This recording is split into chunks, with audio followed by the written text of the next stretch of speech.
அன்பு நண்பர்களே, உலகத் தமிழ் உறவுகளே, அனைவருக்கும் வணக்கம். இது மின்னல் கலைக்கூடம் வழங்கும் இலக்கிய ஆளுமைகள் நேரம். இன்றைய இலக்கிய ஆளுமைகள் பகுதிக்காக முகம் இதழினுடைய ஆசிரியர் முனைவர் இளமாறன் ஐயா அவர்களை நாம் சந்திக்க வந்திருக்கின்றோம். இளமாறன் ஐயா அவர்களே, வணக்கம். முனைவர் இளமாறன் ஐயா அவர்கள் வே. நாராயணசாமி என்ற இயற்பெயர் கொண்டவர். சென்னை பல்கலைக்கழகத்தில் முதுகலை தமிழ் பயின்று முனைவர் பட்டமும் பெற்றவர். இதழியலும் பயின்றவர். தமிழ்நாடு வீட்டு வசதி வாரியத்தில் 1976 முதல் 2003 வரை பணியாற்றி விருப்ப ஓய்வு பெற்றவர். வீட்டு வசதி வாரியத்தில் இருந்தபோதே முத்தமிழ் மன்றமும் வீடு என்ற இதழும் நடத்தியவர். 1975 தொடங்கிய இவரது இலக்கிய பணி 51 ஆண்டுகளாக தொடர்ந்து வெற்றி நடை போட்டு கொண்டிருக்கிறது. பள்ளி பருவத்திலேயே கவிதைகள் எழுதி பரிசுகளை குவிக்கத் தொடங்கியவர். 1987 பாவேந்தர் பாசறையை நிறுவினார். பாவேந்தர் புகழ் பரப்ப ஆண்டுதோறும் கவிதை திருவிழா, பாவேந்தர் மரபு பாவலர் விருது மற்றும் பாவேந்தர் பைந்தமிழ் செல்வர் விருது என வழங்கி பாவேந்தரை பெருமைப்படுத்தி வருகின்றார். விடியல் தேரும் மலர்கள் என்ற கவிதை நூலில் தொடங்கி பாவேந்தரின் உலகப்பார்வை வரை 15 நூல்கள் வெளியிட்டுள்ளார். 6 தொகுப்பு நூல்களும் எழுதியிருக்கின்றார்கள். இவரது கவிதைகளை தஞ்சை ஆசிரியை சாந்தா பாலகிருஷ்ணன் அவர்கள் ஆய்வு செய்து தொடராக முகம் இதழில் எழுதி கொண்டிருக்கின்றார்கள். 1983 முகம் இதழின் சிறப்பாசிரியரானார். 1915 முதல் 2015 முதல் ஆசிரியராக முழு பொறுப்பேற்று வெற்றிகரமாக நடத்தி வருகின்றார்கள். தமிழை முன்னெடுக்கும் பல போராட்டங்களில் பங்கேற்றவர். தமிழக அரசு சிறந்த மரபு கவிஞர் பட்டயம் வழங்கியுள்ளது. பொதிகை மின்னல் மாத இதழ் தமிழறிஞர் விருது வழங்கியுள்ளது. புதுவை அரசின் பாரதி பட்டயம், கவிதை உறவின் கலைஞர் விருது என 60க்கும் மேற்பட்ட விருதுகளை பெற்றுள்ளார்கள். அவர்களை நேர்காணல் செய்ய டாக்டர் கார்மிகிலோன் அவர்கள் இங்கே வருகை தந்திருக்கின்றார்கள். கார்மிகிலோன் அவர்களே, வருக, தங்கள் உரையை தொடர்க. உலகத்தமிழ் உறவுகளுக்கு அன்பு வணக்கம். சமீபத்திலே நான் படித்து சிலிர்த்த ஒரு புத்தகம், அருமையான கவிதைகளின் அணிவகுப்பான புத்தகம், பதிவுகள். இந்த புத்தகத்தில் உள்ள கவிதைகள் அனைத்தும் கனல் கக்கும் வசனங்கள் போல், கலைஞரின் வசனம் போல் வந்து விழுகின்ற வார்த்தை கங்குகள் என்றுதான் சொல்ல வேண்டும்.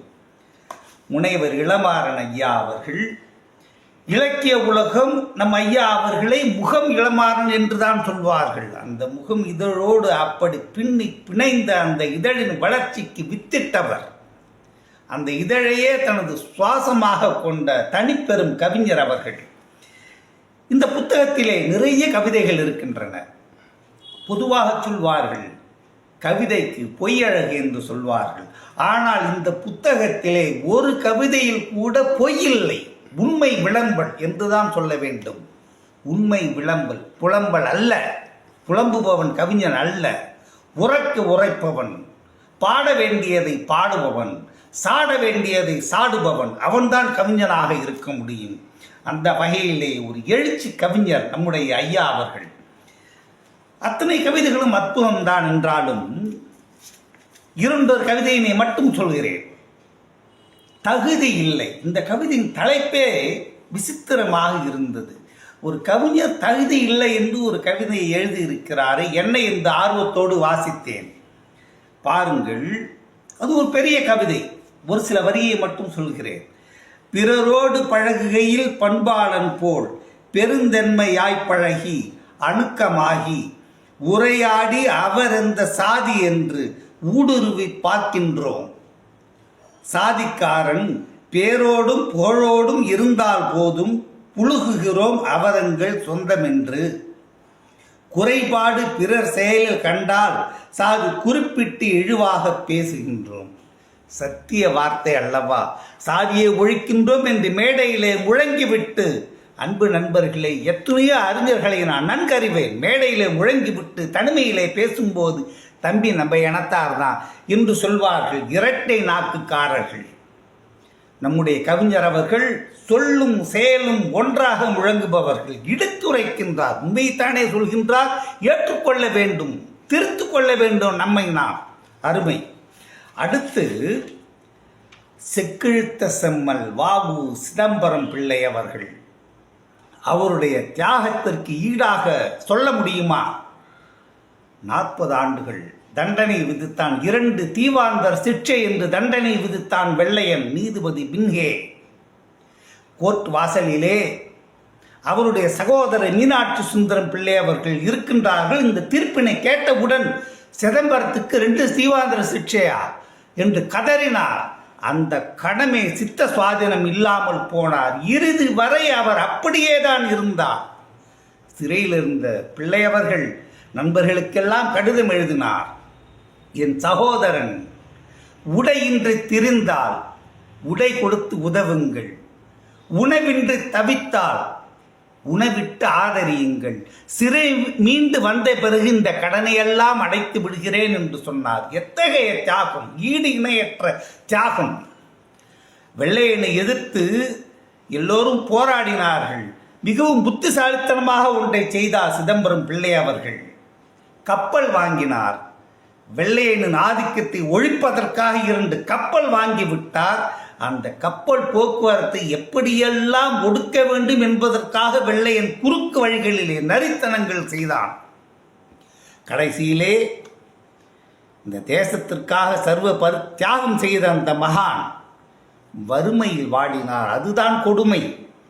மிகப்பெரிய செல்வந்தராக இருந்தவர் அரிசி வியாபாரம் செய்தார், எண்ணெய் வியாபாரம் செய்தார். இப்படியெல்லாம் இருந்து தேசத்திற்காக உழைத்து ஓடாகி போன ஒரு உத்தமமான மனிதர். இன்னொன்று நண்பர்களே, அனைவரும் கண்ணை மூடும்போது சொல்வார்கள், தேவாரம் திருவாசகம் சொல்லு, ராமநாமம் சொல்லு என்றெல்லாம் சொல்வார்கள். சிதம்பரம் பிள்ளை அவர்கள் பாரதியின் பாடல்களை பாடச் சொல்லி கண்ணை மூடினார். நான் பார்க்காத சுதந்திரத்தை என் மக்கள் பார்ப்பார்கள் என்று சொன்னார். அத்தகைய ஒரு அற்புதமான ஈடிணையற்ற தியாகி வ.உ.சி. அவர்கள். அவரை பற்றி அற்புதமாக எழுதியிருக்கின்றார்கள். பெருஞ்செல்வம் படைத்தோரும் துணிந்திடாத பெருஞ்செயலை செய்தவரே வ.உ.சி. தான். பரங்கியரின் வாணிகத்தை வீழ்த்துதற்கு பெருஞ்செலவில் கப்பல் ஒன்றை வாங்கி அந்த குரங்குகளின் கொட்டத்தை அடக்கி வைத்தார். சத்தியமான வார்த்தை தானே. அதன் பிறகு பாருங்கள், இது நம்மவர்கள் எண்ணி தலை குண்டிய வேண்டிய ஒரு செயல்.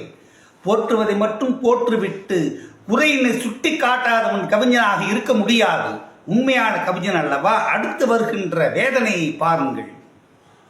வளமான குடும்பத்து செல்வமெல்லாம் வளநாட்டின் விடியலுக்கு இழந்ததன்றி உளம் நேர்ந்த உறவுகளும் வறுமை தீயில் உருக்குலைய ஏழ்மையை ஏற்ற மேலார்.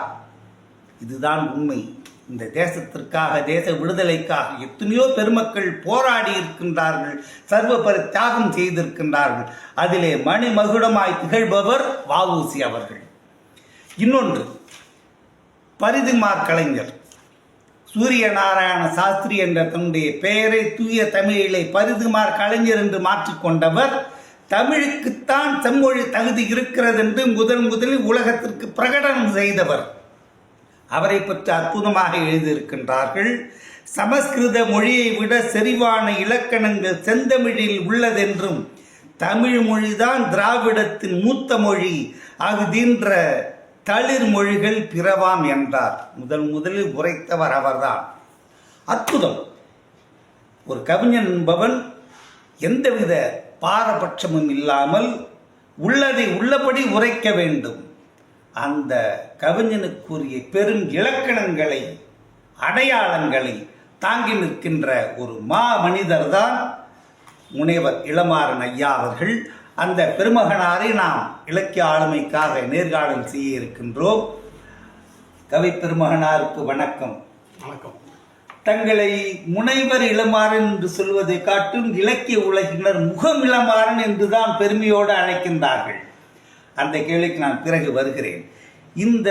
இப்படி ஒரு அமைதியான, ஆர்ப்பாட்டமான, ஆரவாரமான, இப்படி எப்படி வேண்டுமானாலும் சொல்லலாம், வார்த்தைகளிலே படிக்கும் போதே ஒரு வீரத்தை கொந்தளிக்க வைக்கின்ற அளவிலே நீங்கள் கவிதை எழுதுகின்றீர்கள். இந்த கவிதை எழுதும் ஆர்வம், இலக்கிய தாகம் தங்களுக்கு எப்படி ஏற்பட்டது? எத்தனை வயதில் ஏற்பட்டது? முதலில் அதை சொல்லி ஆரம்பிப்போம். அதை சொல்லுங்கள். மின்னல் கலைக்கூடம் சார்பாக இந்த நேர்காணல் செய்வது மிகுந்த மகிழ்ச்சி. இந்த வலைவலி உலகம் முழுவதும் பரவுகின்றது. இதை பார்ப்பவர்களுக்கும் நன்றி தெரிவித்துக் கொள்கின்றேன். எனக்கு கவிதை ஆர்வம் என்பது பள்ளி பருவத்தில் 10ஆம் வகுப்பு படிக்கும்போதே ஏற்பட்ட ஒன்று. ஏனென்றால் என்னோடு பயின்ற ஒரு மாணவன் கவிதை போட்டி பள்ளியிலே வைத்தார்கள். அது கூட எனக்கு தெரியாது. என்னோடு உடன் பயின்ற பக்கத்தில் இருந்தவன் திடீரென்று அந்த கவிதை போட்டியில் கலந்து கொண்டு பரிசு பெற்று விட்டான். அவனே பரிசு பெற்று விட்டானே, நாம் ஏன் கவிதை எழுதக்கூடாது என்ற எண்ணம் தோன்றி அன்றைக்கு பள்ளியிலிருந்து வீடு வருகின்ற வரை ஒரு பாடலை மனத்துக்குள்ளேயே எழுதி முடித்துவிட்டு ஆரம்பித்தேன். அதிலிருந்து தொடர்ந்து கவிதை எழுதி கொண்டிருக்கின்றேன். பலருடைய கவிதைகளை படித்திருக்கின்றேன். அந்த படித்ததனுடைய தாக்கங்கள் என்னுடைய கவிதைகளிலே நிறைய இருக்கிறது. அதாவது பொதுவாக கவிதை கவிஞர் என்று சொல்பவர்கள் அப்படி கற்பனை குதிரையை தட்டிவிட்டு அழகை வர்ணிப்பது, வளங்களை வர்ணிப்பது என்றெல்லாம் இருக்கும். ஆனால் உங்கள் கவிதைகளிலே சில கவிதைகள் எல்லாம் அப்படியே சாடுவது போல், முகத்தில் அரைவது போல் இருக்கின்றன சில கவிதைகளை படிக்கும்போது யதார்த்த உண்மையினை எப்படி தயக்கம் என்று சொல்கின்றார் இவர் என்று நான் பெருமையாக நினைக்கின்றேன். அந்த ஒரு ஒளிவு மறைவில்லாமல் எழுத வேண்டும் என்ற அந்த ஒரு எண்ணம், கவிதைக்கு பொய்யழகு என்பதை புறந்தள்ளுகின்ற அந்த தன்மை, அந்த ஒரு வேகம் தங்களுக்கு எப்படி மனதில் வந்தது? என்னுடைய கவிதை ஒன்றிலே நான் குறிப்பிட்டிருக்கின்றேன். காலத்தின் எதிரொலிதான் கவிதை. தோன்றும் கருத்தெல்லாம் சமுதாய வெளிப்பாடாகும். கூலங்கள் போர்ந்திருக்கும் மனித வாழ்வோ குறை களையாதிருக்கும் போது நாளங்கள் முறுக்கேறா கவிதை தந்தால் நானும் ஓர் சமுதாய துரோகி ஆவேன். ஆரம்பி. ஆகவேதான் என்னுடைய கவிதைகள் முழுக்க இந்த சமுதாயம் சார்ந்த கவிதைகளாக இருக்கிறது. வெறும் கற்பனையிலேயே நாம் கவிதையை கொண்டு போய் விட முடியாது. நம்ம உள்ளத்தில் இருக்கின்ற உன்னத்தினுடைய வெளிப்பாடு தான் கவிதை. இருந்தாலும் கூட நீங்கள் கேட்ட கேள்வி பலர் என்னிடம் கேட்ட கேள்வி உண்டு. நல்லது.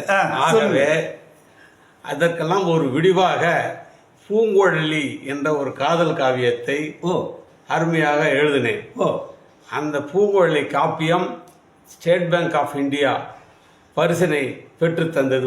முதல் பரிசினை பெற்று தந்தது. எந்த வருடம் அது? ஒரு 92. அப்பா 92 94 நினைக்கிறேன் பெற்று தந்தது. அந்த காவியத்தை வெளியிட்டவர் முத்தமிழ் காவலர் கியாபி விஸ்வநாதன். அது எனக்கு கிடைத்த ஒரு பெரிய வாய்ப்பு. எப்பேற்பட்ட பாக்கியம். ஆமாம். 3 தலைமுறைகளை சந்தித்த ஒரு மாபெரும் திராவிட இயக்க போராளி முத்தமிழ் காவலர் அவர்கள் அந்த காவியத்தை வெளியிட்டு பேசினார். முக்கியமாக சொல்ல வேண்டியது ஒன்று, பாரதிதாசன் இறந்து விட்டார் என்று யார் சொன்னது? இளமாறன் இருக்கிறார். மேடையிலேயே அவர் சொன்ன அருமை இருக்கிறார். அவருடைய கவிதைகள் எல்லாமே பாரதிதாசனை போன்ற அதே உணர்ச்சி பூர்வமாக எழுதப்பட்டிருக்கிற கவிதை என்று மிகவும் பாராட்டி பேசினார். தன்னைக்கும் அவருடைய வயது, அவருடைய அனுபவம் வேறு, என்னுடைய கவிதை என்பது வேறு. அந்த அளவிற்கு அவர் மனத்தை ஈர்த்து இருக்கிறது, அந்த தாக்கத்தை ஏற்படுத்தி இருக்கிறது எழுத்தின் வலிமை என்று நான் நினைக்கிறேன். விசால பார்வையால் விழுங்கு உலகினை என்று முழங்கியவன் அல்லவா புரட்சி கவிஞன் பாரதிதாசன்.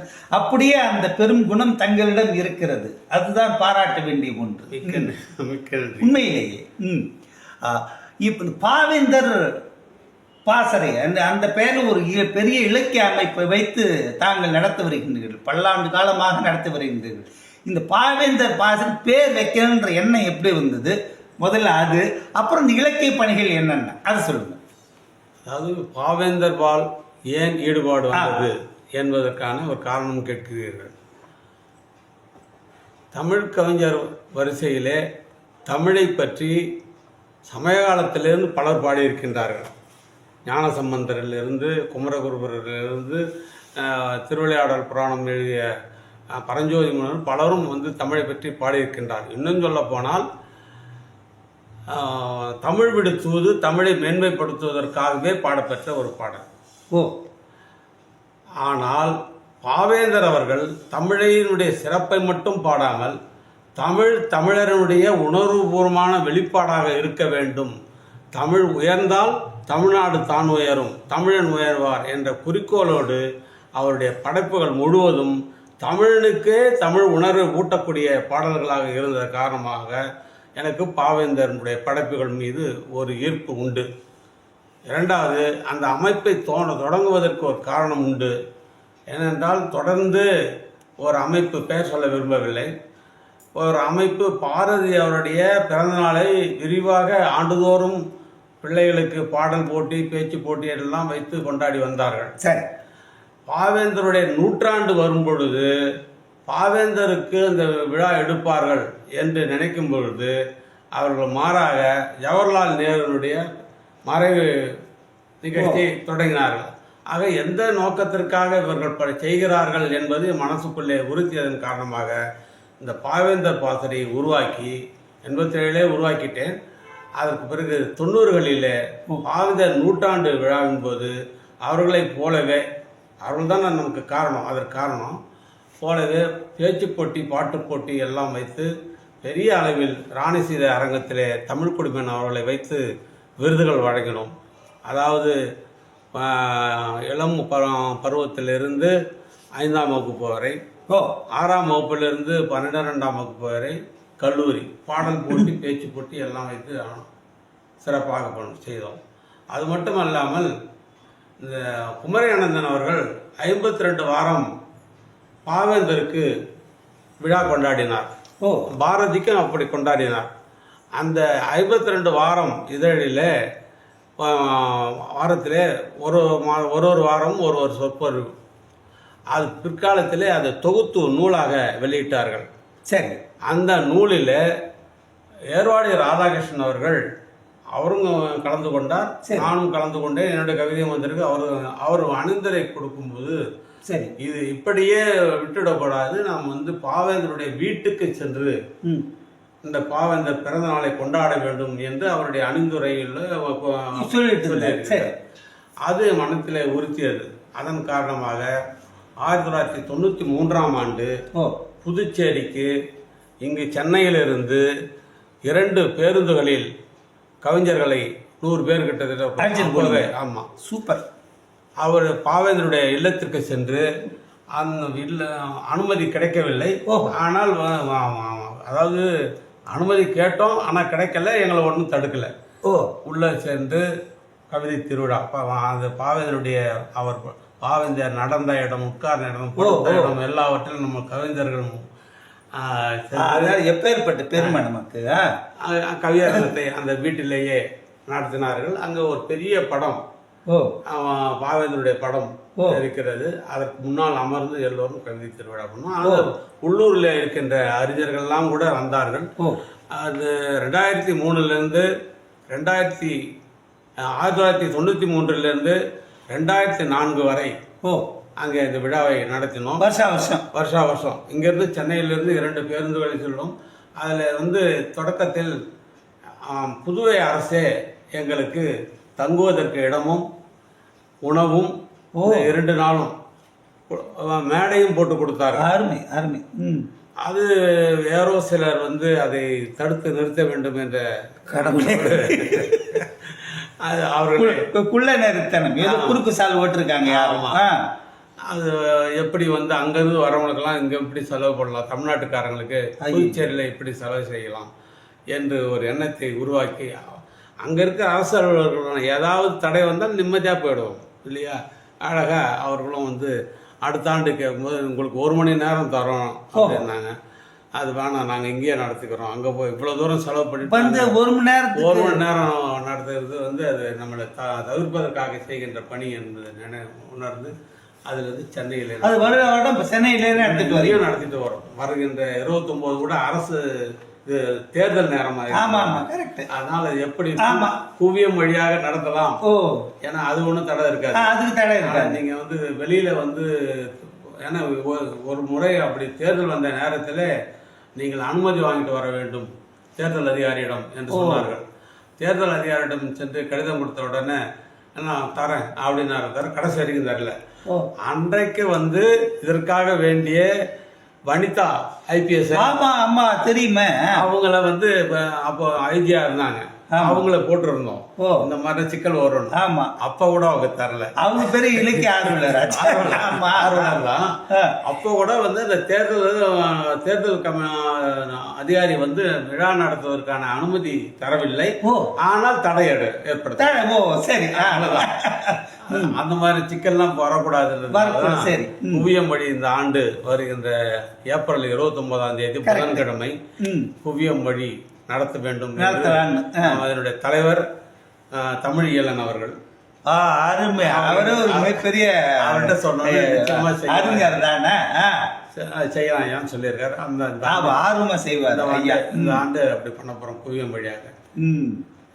சிறப்பு, நடத்தக்கூடாது. சிறப்பு சிறப்பு. ஐயா, இன்னொன்னு, தாங்கள் அரசு பணியில் இருந்தீர்கள், அந்த வீட்டு வசதி வாரியம், கரெக்டா? அப்போ நீங்க வந்து கிட்டத்தட்ட 1/2 நூற்றாண்டு காலம் இலக்கிய உலகத்திலே அப்படி பிணைந்து இருக்கின்றீர்கள்.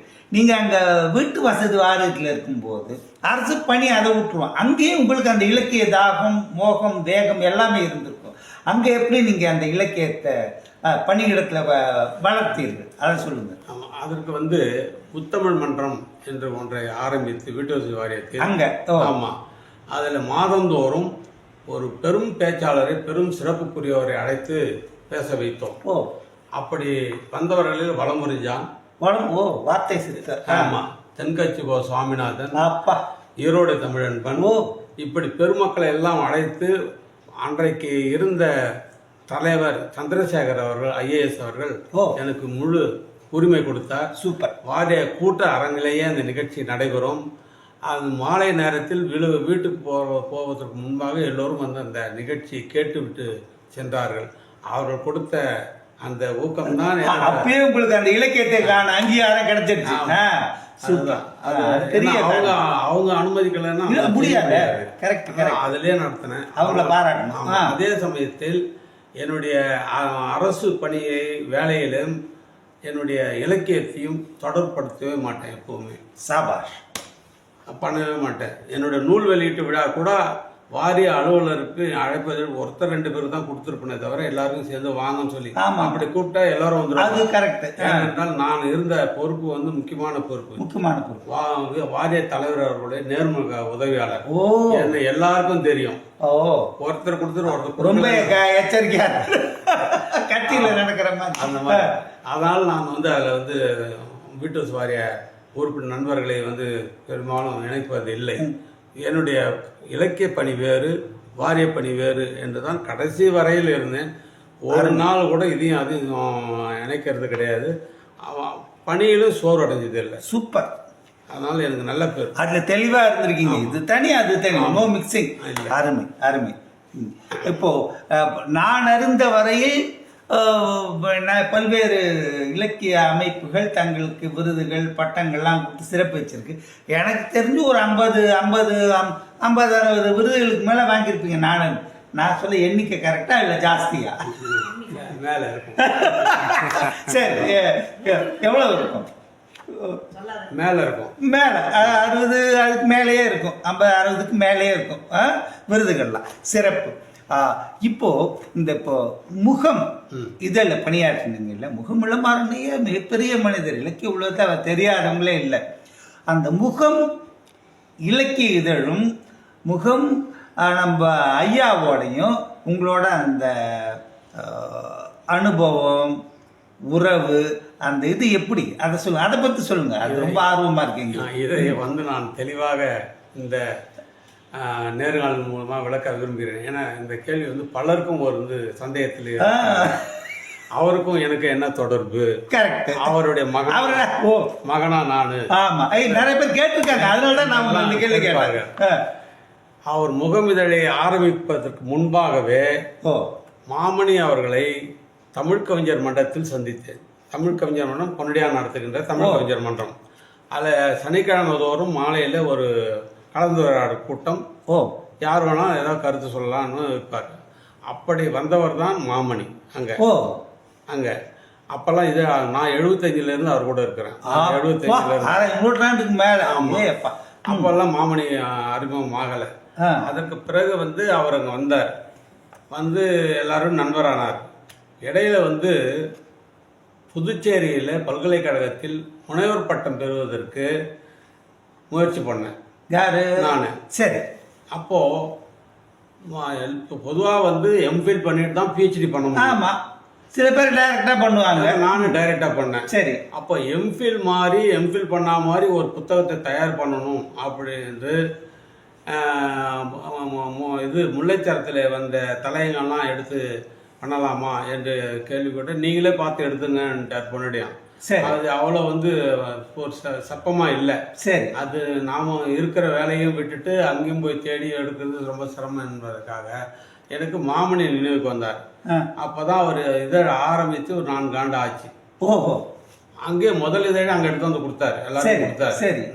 அந்த அரங்கத்திலே கொடுத்தாரு, அது அவருடைய வீட்டிலே எல்லாரும் கொடுத்தாரு. அதுலேருந்து அவர் பழக்கம். ரெண்டாவது அவர் கலைஞர் கருணாநிதி நகரில் இருந்தார். என்னுடைய வீடும் இங்கே கலைஞர் கருணாநிதி நகர் தான்.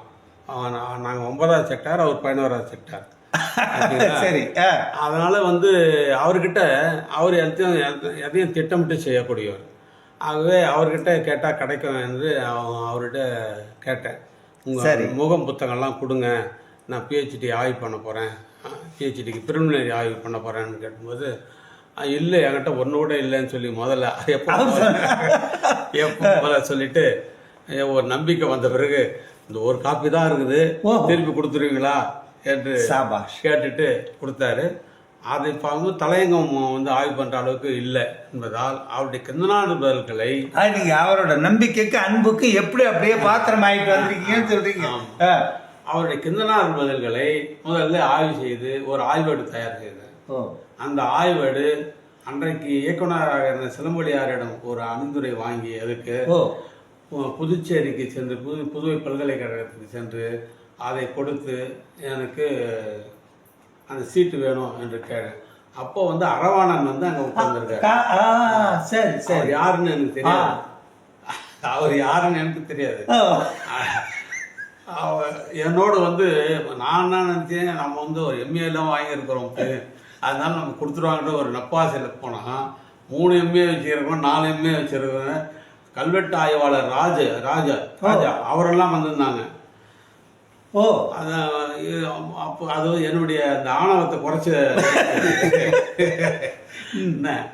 அப்போ அவர் சொன்னார், இது உங்களால் இவ்வளோ தூரம் பண்ண முடியாது, அதுக்கு வேற பல காரணங்கள் இருக்கலாம். அவர் சொன்னதுக்கு, நீங்கள் லீவ் போட்டுலாம் வர முடியாது, ஒரு அரசு அலுவலகத்தில் இருக்கிறீங்க, லீவ் போட்டு வர முடியாது, இங்கேயே பண்ண வேண்டியதாக இருக்கும் அப்படின்னு சொன்னேன். அதெல்லாம் பண்ணிவிடுங்க அப்படின்னு சொன்னேனே தவிர எனக்கு அந்த சீட்டு கிடைக்கல.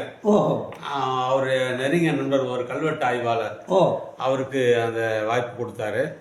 அதுக்கு அப்படித்தான் மாமணியோட நெருக்கமான மாமணிக்கு ஒரு பெருமை.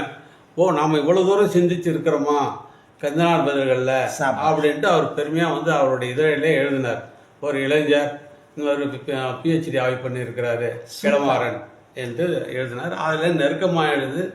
அப்படியே இருக்கும்போது இதழோட கூடவே நான் அப்படியே இணைஞ்சிட்டீங்க. ஆமா, அந்த ப்ரூஃப் பார்க்கறதுல இருந்து அச்சகத்துக்கு எடுத்து கொடுக்கறதுல இருந்து இதழ் திருத்துறதுல இருந்து எல்லாமே நான் பண்ணிட்டு அப்படியே அப்படிதான் இதழ் வந்து. நீங்க அவரோட பையன் நானு எல்லாரும் கேட்டா உண்மைதான். அந்த அளவுக்கு அப்படியே ஒன்றி போயிட்டீங்க. அதான் பேரு முன்னாடியே முகம்ன்ற பட்டம் வந்துட்டுது. இலக்கிய உலகம் அப்படிதானே கொண்டாடுது. என்னுடைய இமெயில் ஐடியா கூட முகம்தான். ஓ, அப்பவே வச்சு அதுக்கு வந்து இமெயில் ஐடிக்கு அவருக்கெல்லாம் அந்த இது தெரியாது, மாமணிக்கெல்லாம். அதனால என்னுடைய இமெயில் ஐடியா முகத்தினுடைய இமெயில் ஐடி தான் என்னுடைய ஐடி. இன்னைக்கும் வந்து என்னோட பர்சனலுக்கும் அதுதான். சபாஷ் சபாஷ். அப்படியே இருந்துட்டோம். கடைசியில வந்து அவரே என்ன இடையில என்ன சொன்னாரு, உங்க பேர்ல மாத்தீங்கன்னு. சரி, வேணாங்க இப்போ என்ன, அப்போ ஏன் இப்போ அவசரப்படுறீங்க, பொறுமையா நான் மாத்திக்கிறேன் அப்படின்னு சொன்னேன். இருந்தாலும் அவர் என்ன நினைச்சாலும் தெரியல, மாத்திங்கன்னாரு. ஆனால் வந்து இந்த அஞ்சலகத்துல ஒரு சிக்கல் வந்தது. விலை அது வசீகரன் போடுறவங்களாம் தெரியும். விலையை மாற்ற சொன்னாங்க.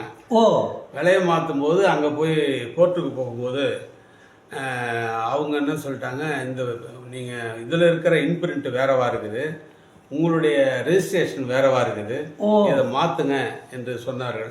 அப்போ தான் சொன்னேன், இந்த மாதிரி நீங்கள் சொல்லிட்டாரீங்க, இதை மாற்றிக்கலாமான்னு. ஆமாம் மாற்றுங்கன்ட்டு அவங்க பையன் பேரில் இருந்து, அவர் பேரில் கூட இல்லை. அது அவ்வளோ விஷயம் இருக்காரு. ஆமாம், அது நிறைய இருக்குது. அவர் பேரில் கூட இல்லை. அவர் நினச்சிட்டாரு இவர் மாற்றிட்டா வந்துடும் நினச்சாரு. அது வந்து மேலே வந்து சென்ட்ரல் கவர்மெண்ட் வரைக்கும் போயிட்டு இந்திய அரசாங்கம் அதை முடிவு பண்ணணும். இவர் என்ன பண்ணிட்டார், இங்கே வந்து எழும்பூர் நீதிமன்றத்தில் ஒரு கடிதம் கொடுத்துட்டு இவர் பேர் போட்டார். அவங்க அந்த இதில் வந்து நிறைய பிடிச்சிட்டாங்க. எப்படி நீங்கள் இந்த பேர் போடலாம், நீங்கள் யார், உங்களுக்கு இந்த இதற்கு என்னன்னா கேட்க ஆரம்பிச்சிட்டாங்க. அப்போ வேறு வழி இல்லைன்ட்டு அவர் கடைசியில் வந்து அப்போ அவரே சொன்னார், அவங்க பையன்கிட்ட சொல்லி நீங்கள் வந்து அவர் பேருக்கு எழுதி கொடுத்துருன்னு சொன்னார். எழுதி கொடுத்தா 2015 அப்போ எழுதி கொடுத்தாரு. அதுலேருந்து நானே முழு பொறுப்போட பார்த்துட்டு இருக்கேன். முகம் தங்களுடைய அகம் அப்படி ஆயிடுச்சு. சிறப்பு சிறப்பு. இது வரைக்கும் ஐயா நீங்க எவ்வளவு நூல் எழுதிருப்பீங்க? நான் கேட்குறேன், அது நீங்க பதில் சொல்லுங்க. எவ்வளவு எழுதிருக்கீங்க? அதான் மொத்தம் 16 நூல் எழுதியிருக்கிறேன். அதில் தொகுப்பு நூல் வந்து ஒரு 6 எழுதியிருக்கிறேன். சரி. பெரும்பாலும் வந்து 3 கவிதை நூல், ஆய்வு நூல் 2. ஆய்வு நூல்? ஆமாம், பிஹெச்டி ஆய்வு நூலாக போட்டோம். அது என்ன? தமிழர் உணர்வுகள், தமிழ் மரபு கவிதைகளில் தமிழர் உணர்வுகள். அது பெரிய சப்ஜெக்ட். அது அதனால் அதனுடைய வாய்ப்பு என்னன்னா, அவ்வளவு நூல்களையும் படிக்கக்கூடிய வாய்ப்பு எனக்கு கிடைச்சது. அது பெரிய. ஆமா, அதனால தான் முதல்ல சொன்னேன், ஞானசம்பந்தரும் தமிழை போற்றி பாடி இருக்கிறார், பெரியாழ்வாரும் பாடியிருக்காரு. ஆழ்வார் தமிழ், நாயன்மார் தமிழ், பாரதி தமிழ், பாரதிதாசன் தமிழ், உங்க தமிழ் வரைக்கும் தமிழுங்கிறது பெரிய சமுத்திரம், கடல். அதில் வந்து வரையறை பண்ணி எனக்கு வந்து நெறியாளராக இருந்தவங்க சரளா அம்மையார், சரளா ராஜகோபாலன் அவர்கள், ரெண்டு பேருமே பெரிய தமிழ். 2 பேரும். இன்னும் சொல்ல போனா இந்த என்னுடைய ஆய்வேட்டுக்கு 2 பேரும் தான் கையெடு. அவங்களும் கருத்து சொல்லுவாங்க, இவரும் கருத்து சொல்லுவாரு. சொல்லிதான் அந்த ஆய்வு எழுவாங்க. நான் இடையில ரொம்ப சோர்வாகி போயிடுது. ஏன்னா இவ்வளவு பெரிய சப்ஜெக்டா இருக்க விட்டுடலாம் அப்படின் போது அம்மா என்ன சொன்னாங்க, நீங்க வந்து முனைவர் பட்டம் வாங்கிட்டு எதை சொன்னாலும் கேட்பாங்க. இல்லை நீங்கள் அதுக்கப்புறம் நீங்கள் அவ்வளோதான் பெரிய ஆய்வு கட்டுரைகள் எழுதினா கூட உங்களுக்கு அது அனுபவ மொழி பாருங்க, அடையாளம் இருக்காதுன்னு என்னை வற்புறுத்தி நீங்கள் முடியுங்க, உங்களுக்கு 1008 வேலை இருக்குது, மற்ற வேலைகள்லாம் தூக்கி போடுங்க, இந்த நிகழ்ச்சி அந்த நிகழ்ச்சி எல்லாம் பண்ணுறதெல்லாம் நிறுத்திட்டு முதல்ல ஆய்வு முடியுங்க என்று சொன்னார்கள். முடித்து வாங்கினேன். அது முனைவர் பட்டங்கிறது ரொம்ப ரொம்ப பெரிய கடினமா சவால் நிறைந்த பணி சார். அது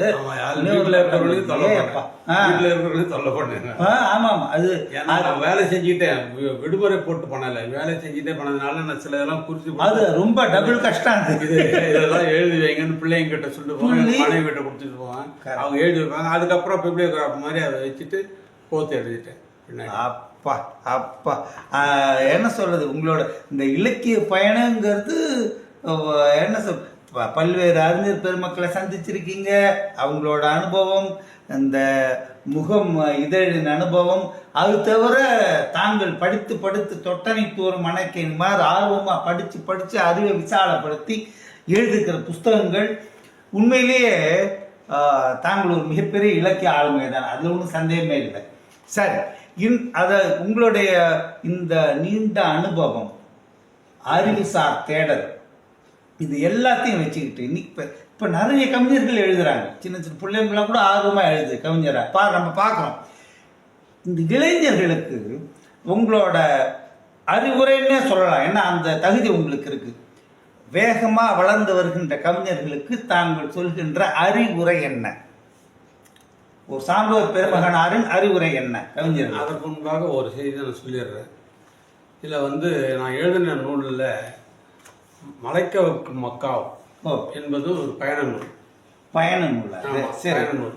மக்காவ் என்பது சீன தீபகற்பத்தினுடைய ஒரு பகுதி. சரி. அங்கே என் மகன் வேலை செஞ்சதுனால அங்கே போய் தங்கி இருக்கும்போது சில செய்திகள்லாம் திரட்டி நூலாக எழுதினேன். சரி. மலைக்க வைக்கும் மக்காவ். அது இதுவரை யாரும் எழுதாத, அந்த நாட்டை பற்றி எழுதாத முதல் நூல் என்னுடைய நூல். அதில் எனக்கு ஒரு பெருமை. அதுக்கு முன்னாடி யாரும் அதை பற்றி எழுதலை. 1990 தான் அந்த நாடே ஆங்கிலேயரிடம் விடுபட்டது. ஆமாம். அது செய்தி சொல்ல வேண்டும் என்பதற்காக.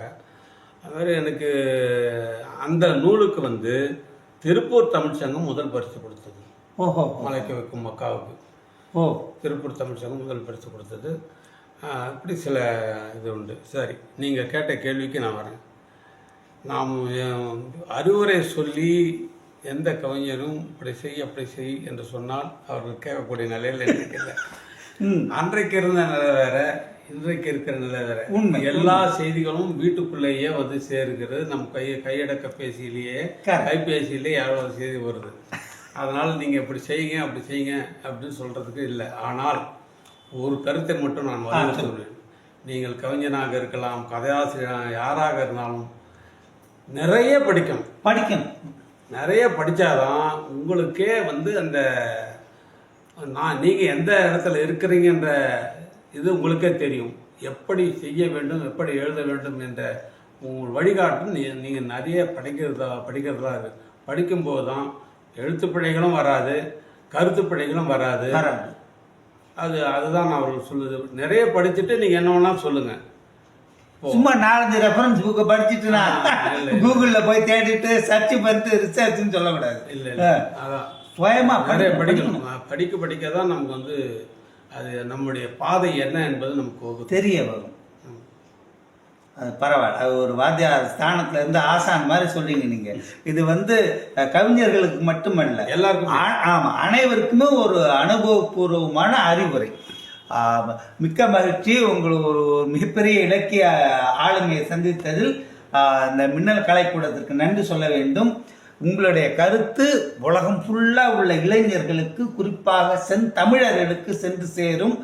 எப்படி இருக்கணும், நீங்கள் ஒரு ஒரு உதாரண புருஷராக இருக்கீங்க. இப்படி தான் கவிஞர் என்றால் செம்மாந்த கவிஞனாக இப்படித்தான் இருக்க வேண்டும் என்பதற்கு அடையாளமாகவே தாங்கள் இருக்கின்றீர்கள்.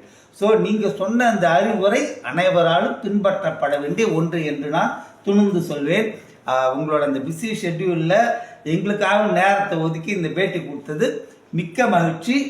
நன்றி, வணக்கம் ஐயா. நன்றி, மகிழ்ச்சி, நன்றி. முகம் இதழாசிரியர் முனைவர் இளமாறன் ஐயா அவர்களே, மிக அற்புதமான கருத்துக்கள், அனுபவங்கள் அனைவற்றையும் பதிவு செய்திருக்கின்றீர்கள். இது மின்னல் கலைக்கூடம் நேயர்களுக்கு பயனுள்ளதாக நிச்சயம் அமையும். டாக்டர் கார்மிகிலோன் அவர்களே, மிக சிறப்பான உரை நடத்தி முகம் இளமாறன் ஐயா அவர்களிடமிருந்து நிறைய தகவல்களை பெற்று தந்தீர்கள். நன்றி, வணக்கம். நேயர்களே, உங்கள் கருத்துக்களை கருத்து பெட்டகத்தில் பதிவிடுங்கள். சப்ஸ்கிரைப் செய்து என்றும் இணைந்திருங்கள். நன்றி, வணக்கம்.